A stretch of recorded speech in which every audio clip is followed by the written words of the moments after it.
Second fact, so in other words, this is not like this highly lethal germ that you've been taught to fear. Second is early treatment works. This is not anecdotal. There's now more than 300 studies that show that it's not only hydroxychloroquine, it's also ivermectin, budesonide, others. Zinc is very, very important. But over 300 studies, plus you've had thousands and thousands and thousands of physicians who've attested to the fact that it worked, and you've had many physicians testify under oath, under threat of penalty of perjury, in Congress attesting to the fact that it worked. Are we really going to say all of those people are lying or all of them are mistaken? I don't think so. And number three, the experimental vaccines were authorized on an emergency basis only due to the foundational lie that there was no other treatment. That is a requirement of it being rolled out so fast. That's really a fascinating little legal fact, yeah? So, because the science is so incredibly easy to see and yet is still being ignored, it's obvious that something else must be going on.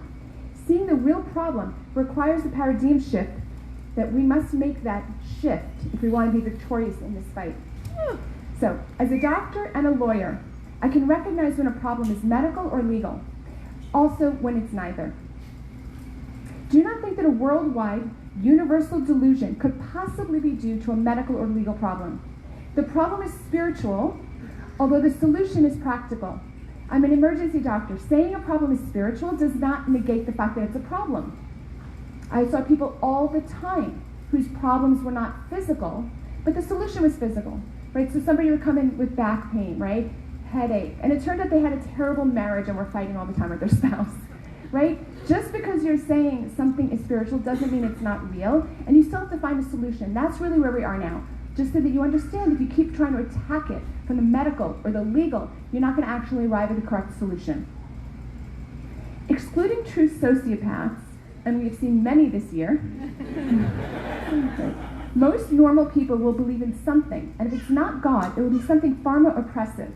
This undeniable fact of human nature has always been exploited by tyrants, and that's why churches are the biggest threat to socialist and communist dictators. And history is filled with examples of communists and socialists or other dictators trying to take away this sense that human beings have of a need to believe. During the French Revolution, under Robespierre, Reign of Terror, there was a policy, an explicit policy of de-Christianization.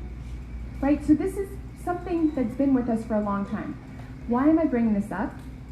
I think we're in the throes of a new religion. Okay? Here are my supporting